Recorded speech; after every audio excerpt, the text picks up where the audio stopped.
When you think about businesses that are selling through the roof, like Skims or Allbirds, sure, you think about a great product, a cool brand, and great marketing. But an often overlooked secret is actually the businesses behind the business, making selling and for shoppers buying simple. For millions of businesses, that business is Shopify. It's home of Shop Pay, the #1 checkout in the world. You can use it to boost conversions up to 50%, meaning way less carts going abandoned and way more sales going through to checkout. Upgrade your business and get the same checkout Allbirds uses. Sign up for your $1 per month trial period at shopify.com/income, all lowercase. Go to shopify.com/income to upgrade your selling today. Shopify.com/income. Diabetes is one of the most chronic diseases in children, with type 2 diabetes steadily rising. So what exactly is type 2 diabetes and how is it treated? I'm Marlena Bollinger, Executive Director and founder of the Skinny Jean Project. Today we're giving you some practical knowledge about type 2 diabetes. You can become your child's most important ally in fighting this disease. This is Parent Savers.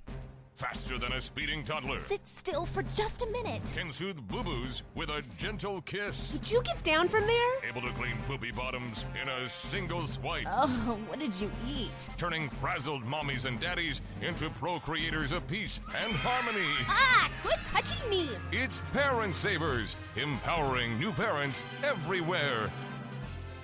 Welcome to Parent Savers, broadcasting from the Birth Education Center of San Diego. Parent Savers is your online, on-the-go support group for parents with infants and toddlers. I'm your guest host, Sunny Galt. Thanks again to all of our loyal listeners who join us every time we release a new episode. And for those of you who continue our conversations as we're posting on Facebook and Twitter, if you want to get even more Parent Savers content, be sure to join our special club, the Parent Savers Club. You can also check out our Parent Savers app so you can listen to all of our episodes wherever you go. And that app is available on Android as well as Windows Phone and iOS. So Kalina, our producer, is going to tell you a little bit more about our virtual panelist program. All right. So if you enjoy the show, but you want to get in on the conversation and can't be here with us in studio, we do like to still keep you included. So if you are on our Twitter, Facebook as well, you can post questions, comments using the hashtag ParentSaversVP, and we will definitely make sure we get you included. Okay, so let's meet the parents that are joining us here in the studio. You guys know me, but I'm Sunny, and I have 4 kids of my own. I have a 4-year-old and a 2-year-old and identical twin girls who are about to turn 1. And Scott, what about you? Hi, I'm Scott. I have one boy. He is 4 years old, and I'm always happy to be a part of the show. All right. And back to me, of course. Kalina, I have one son. He's 17 months now, and it's definitely making life exciting for us. Okay, thanks for joining us, guys. From athletic stuff like a full court pickup game, swish, to athletic-ish stuff like a half-mile stroll. Get those steps in. Head to Sierra or Sierra.com for the brands you want at the prices that let you do it all. From athletic to athletic-ish, Sierra's got it.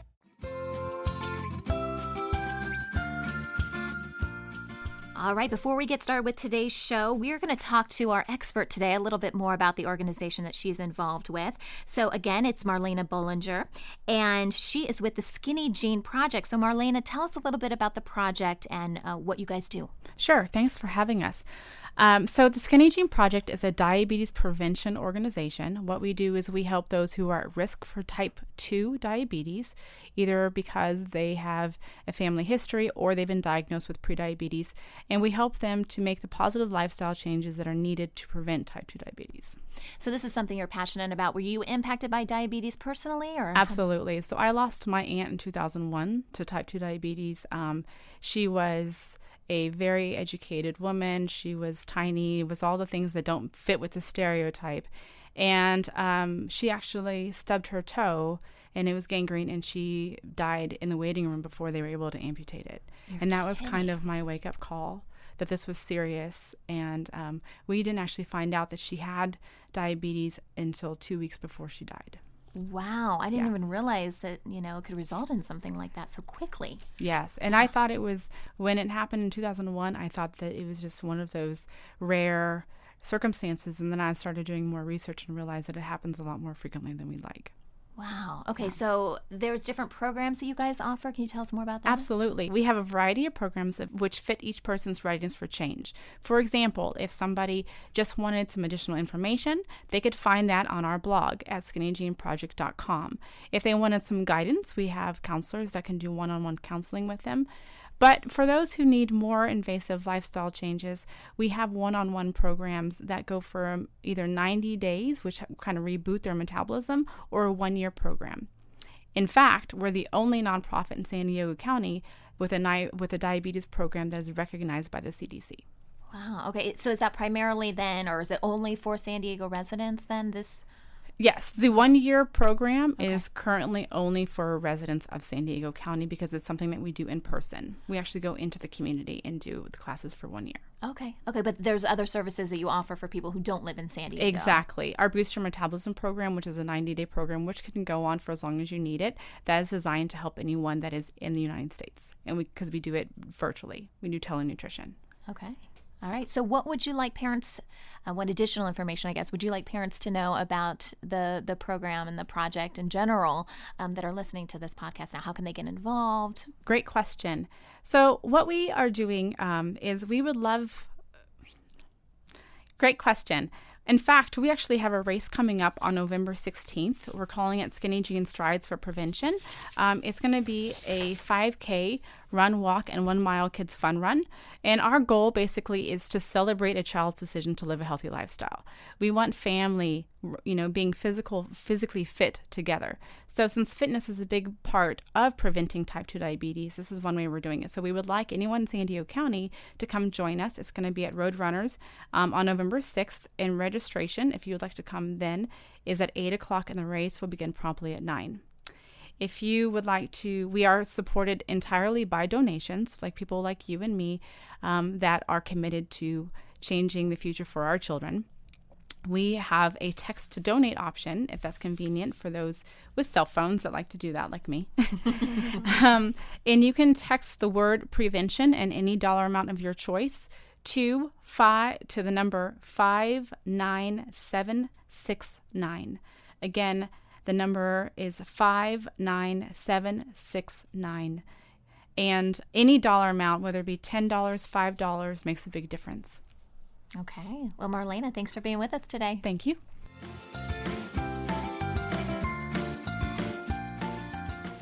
Today we're talking about type 2 diabetes in children, and you met our expert a little bit ago, Marlena. She is the executive director and founder of the Skinny Jean Project. And welcome to Parent Savers, Marlena. It's good to have you. Thank you. Thank you for having me. So let's start off with some basics. Type 2 diabetes, what is it?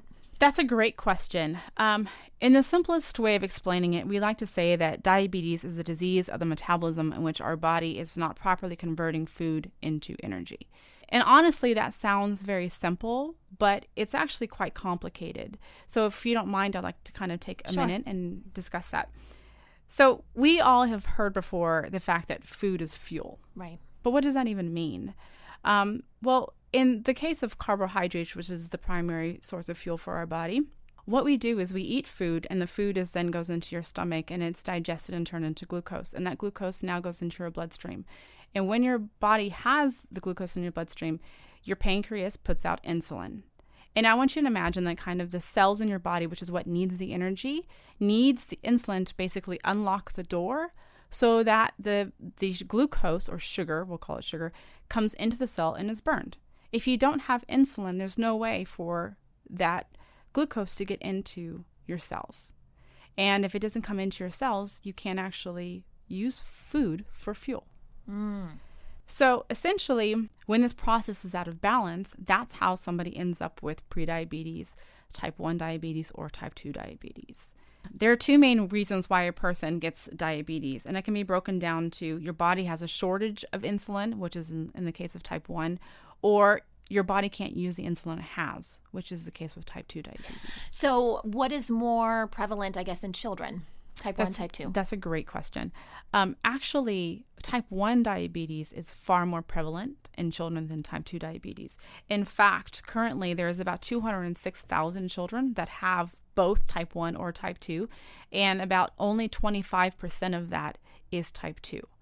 But I think where that kind of the information gets a little skewed is we don't want to look at that and say, okay, well, there's not a lot of children. It's not a really big problem, because it is. The fact that there's 25% of that number is type 2 shouldn't even really exist. You know, a couple of years ago, it could have been 5% or even less. It's the fact that it's growing. So what we are trying to figure out is why. So why? Do we know? Do we know some of the risk factors or what's contributing to it? Yes, absolutely. So the number one reason why, so I'd love to take some time and kind of go over that, is obesity. So if our children are obese, then it doubles the risk that they have for developing type 2 diabetes later in life. Define obese. That means that they have a BMI that it will actually, the children and BMI is different than adults and BMI because they're still growing and there's still a lot of hormonal things that are happening. So really it depends upon your age, your height, and your weight. So when you go to, I really think it's important when you go to the doctor and make sure your doctor will tell you that whether your child's BMI is in a healthy range or not in a healthy range. So, and then we also have to take in some other considerations too, because just going with BMI doesn't calculate muscle content or something like that. So we really have to kind of get a better idea of the entire physiology of the child and makeup of the child before we label them. I don't think it's appropriate to just say, if you weigh more than this or weigh less than this, then you're healthy or not. I think you have to take all things into consideration. Marlena, can you, now you talked, I think when you first started, you were talking about the diet, you know, or use your body, your food as fuel and such. Is it the, you know, a specific diet, the types of foods that are eaten that contribute a lot to, you know, prediabetes, type 1, type 2? Absolutely. Well, first, I would like to differentiate between type 1 and type 2 diabetes because I think that there's a lot of misconceptions. A lot of times when we talk about diabetes in children, we naturally assume that we're talking about type 1. Actually, type 1 diabetes cannot be prevented whatsoever. The only thing that we can prevent is type 2. In terms of diet, the things basically having excess amount of calories in any form can cause type 2 diabetes. A lot of times we pick on sugar, but in reality, sugar is necessary for our brain, but it's got to be natural sugar, meaning coming naturally from foods such as the dairy, fruits, vegetables, things like that, not added sugar. Well, whenever we do have too much added sugar in our diet or too much fat, or just eating foods that don't have nutrients whatsoever, all of those pose a significant risk. Because what happens is that when the sugar is in the bloodstream and it's not being brought into the cells, two things happen. One, we call it glycation. You guys have seen an M&M before, right? It's got like this, you know, the hard shell. Well, essentially what happens is the excess sugar that's in our bloodstream coats our cells like sugar, making them very sticky, which prohibits blood from flowing to our organs. Another thing that happens is the excess sugar in our bloodstream acts kind of like shards of glass, which kind of cuts the inside of our blood vessels. And what happens when we get a cut? We bleed. You bleed. And when it starts to heal, what happens? Scabs. Yeah, Scabs, exactly. So when we have that excess sugar in our bloodstream, it's basically creating lesions and hardening the insides of our blood vessels.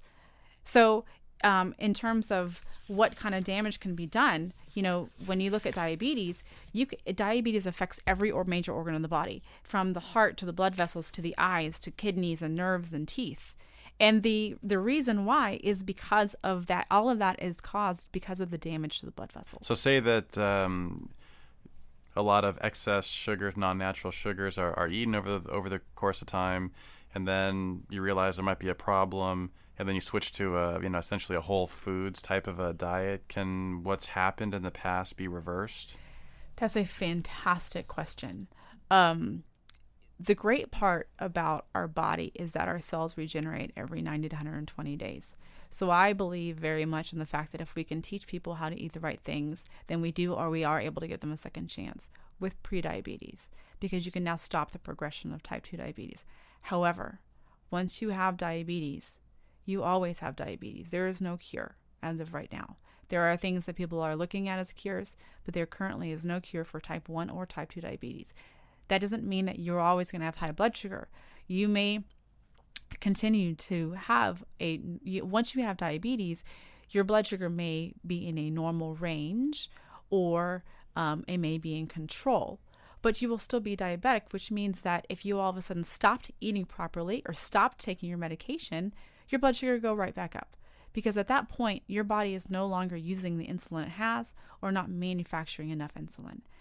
So earlier when I talked about how when you eat and there's sugar in the bloodstream, it signals for insulin to come out and bring it in, and that key basically opening, kind of bringing the sugar into into the cell. What happens is we like to call it like burnout. If you're younger and you're eating a lot of junky food, a lot of fats, a lot of high sugar, added sugar, every time you're eating, your body's going, oh wait, there's sugar. I got to put out more insulin. So I kind of feel like it's like a car battery, where eventually it's going to try to keep up with what you're doing until it just can't. So when I was pregnant with my second son, I had gestational diabetes. Is that one, is that a type of diabetes? Obviously, I was tested after he was born, and I was found to not have the gestational diabetes anymore. And I know that women who have gestational diabetes are more prone to have type 2 diabetes in the future. But that is an example of a diabetes that kind of could go away and not necessarily come back, correct? That is very accurate. Yes. Usually with gestational diabetes, once you have your child, you no longer have it. But the risk once you have gestational diabetes of developing it later in life is pretty significant. Okay. So it just means that you have to be that much more proactive about doing what you can now to prevent that from happening. Do you find that, are there any stats, I guess, to support that a mother who had gestational diabetes, her child is more prone to getting type 2 diabetes? There are definite stats that talk about genetics and the role that it plays in the development of type 2 diabetes. And I'm glad that you brought that up, because that's one of the main things that we would like people to know in terms of the risk factors, which is something that you asked earlier. So when we look at risk, genetics plays a significant role. And we've always talked about genetics and diabetes primarily in terms of type 1. But one thing that I think that I would like people to know is that genetics also plays a significant risk in type 2 diabetes. For example, you said you have twins, correct? Right. So when we look at it, we actually see that if you have identical twins, and I'm sure you know exactly what. Yeah, we have identical twins. Yeah. So the risk of with the link with type 1 diabetes, that if one twin has it and the other one has it, is 50%. However, with type 2 diabetes, if one twin has it, which again, same genetics, the risk that the other twin will have it is 75%. Wow. So there is and then of course too, when we look at the genetics and parents and the likelihood, if you have one parent that has diabetes, the likelihood of their child having if there's one parent that has diabetes, the likelihood of their child having diabetes is about 15%. But if both parents have diabetes, the likelihood of their child developing diabetes can be as high as 75%. So genetics plays a significant role in this. Are there other risk factors that play a big role? For example, ethnicity or anything like that? Yes, that's also a huge one. There are definite ethnic groups that have a higher risk and a higher predisposition for type 2 diabetes. Latinas, Hispanics, African Americans, Asian Pacific Islanders. So there's a lot of minority groups, and it can be explained lots of different ways. One is something called the thrifty gene, which basically makes it so that the thrifty gene, which makes it so that some ethnic groups are more predisposed to holding on to fat than not. But one scary stat that I found, so I have a 7-year-old daughter, and when I lost my aunt to diabetes, that definitely was my wake-up call. But when you are a mom, and I know as parents, you know this, your view of life changes in an instant. I have diabetes on both sides of my family. My aunt has died of diabetes. My grandmother has passed away from diabetes on my dad's side. On my mother's side, there's diabetes as well. So I know that I'm at risk. So it's not a matter of if I don't take action. Looking at my daughter, because since I am African American, looking at my daughter, I also see, wow, like, what does this mean for you? And having experienced the tragedy of losing someone I love, I definitely don't want that to be her outcome. And one stat that I found, which really knocked me kind of back, was when I found that if females under the age of 13 that are African American are diagnosed with diabetes. So before they're 13, they could lose up to 23 years of life. 23 years.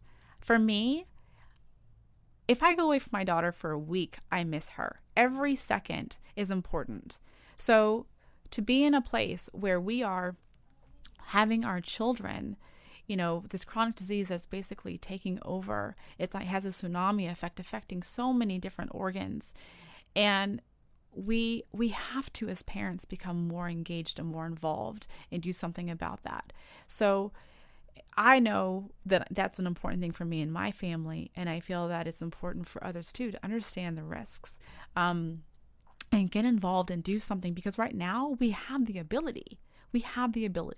But when our children are developing diabetes as early as the age of 3, type 2, that's just not okay. We have to intervene. Okay. Well, when we come back, we're going to talk about some of the symptoms that come with type 2 diabetes so you can recognize it as a parent. Also, are there ways to prevent it? We'll be right back.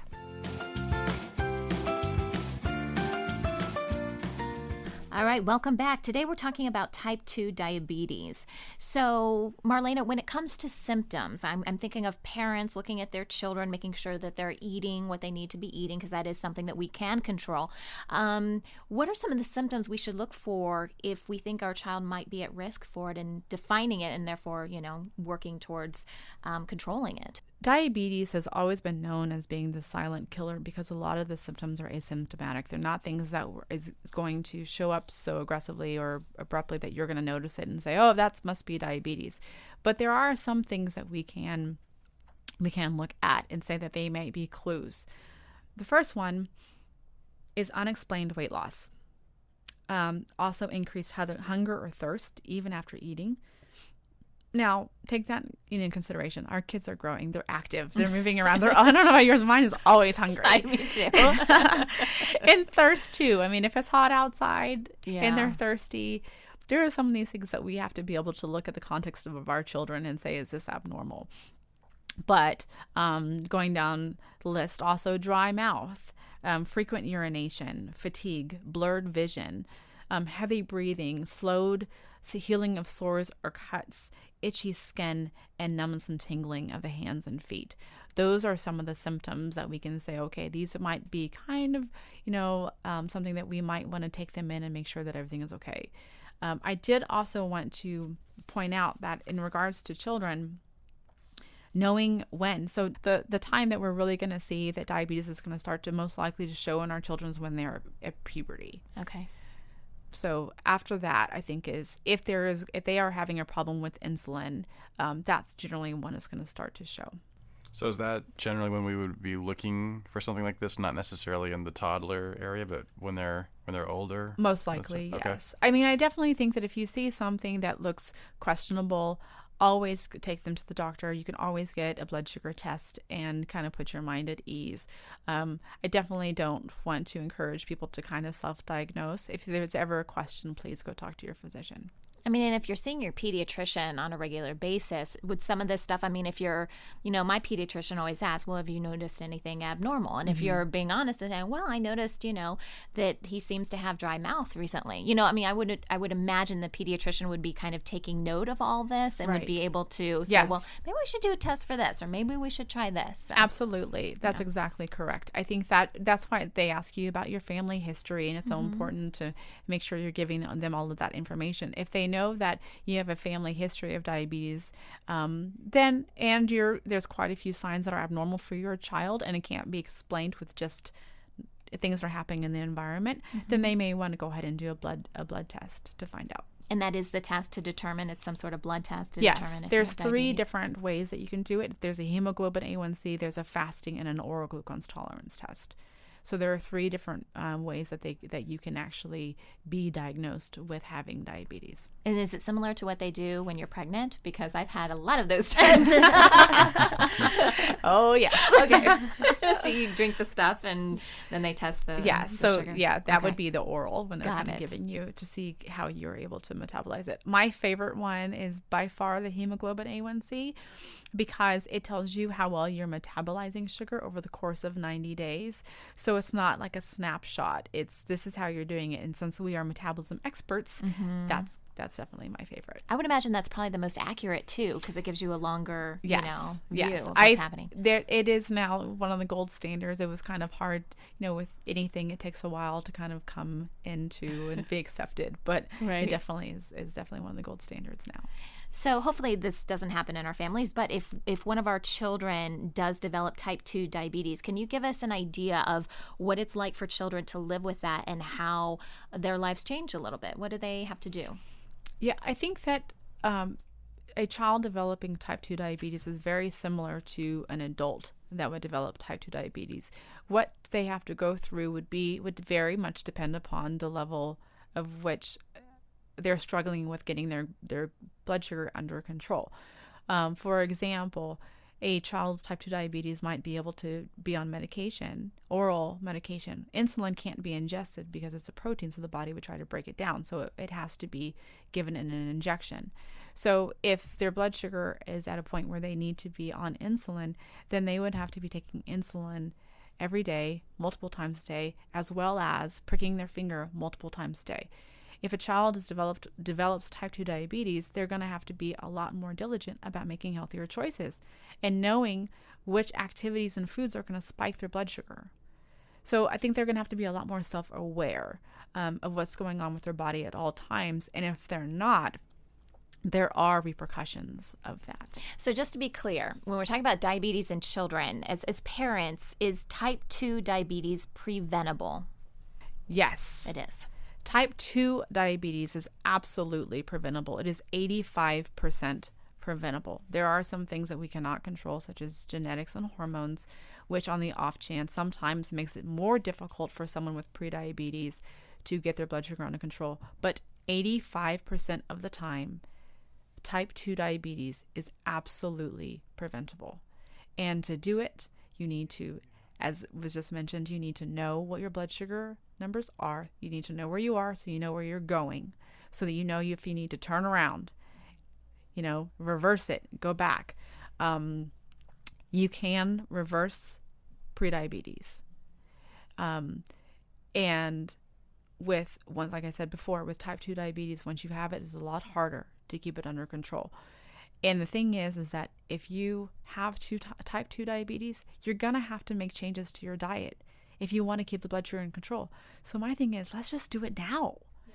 You're going to need to make those changes anyway. So do it now. And as parents, we're the ones modeling behavior for our children. We're the ones making the food choices. Yes, they're having fits. Yes, they're begging for this, that, and the other. But we're ultimately in charge. So we absolutely have the ability to prevent type 2 diabetes. And when we say it's preventable, is it as simple as saying it's preventable with proper diet and exercise? Yes, it is preventable if you take control and you live a healthy lifestyle, which means exercising a minimum of 30 minutes 5 times a week, ideally every day, and eating a well-balanced, healthy diet.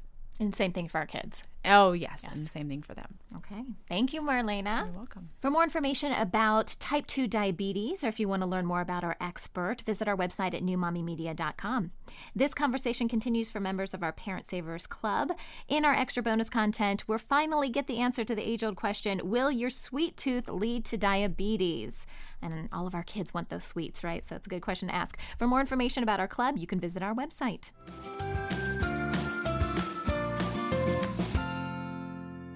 We have a listener question from Annie from Wisconsin. She says she has a 2.5-year-old son who's developed this weird habit of licking people. She writes, it's not only embarrassing, but I'm also concerned about germs. I certainly don't want him getting sick.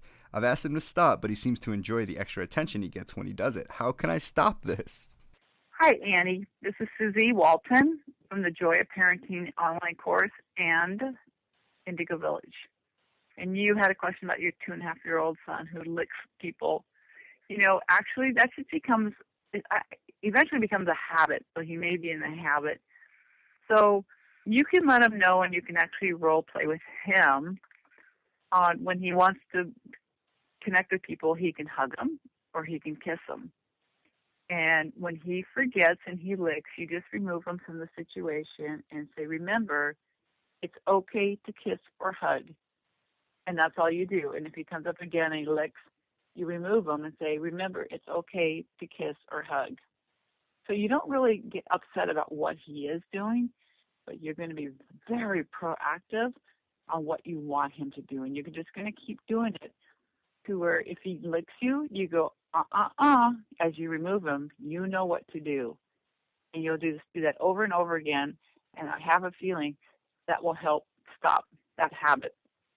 Because as you know, he's not, he's doing it for attention, but you don't want to make him wrong. You just want to keep going over and over again what you want from him, not what you don't want from him. Okay? So I hope this helps out. Let me know if it does or doesn't. And thank you for that question, because there's a lot of little kids out there that are doing the same thing. So thank you, Annie.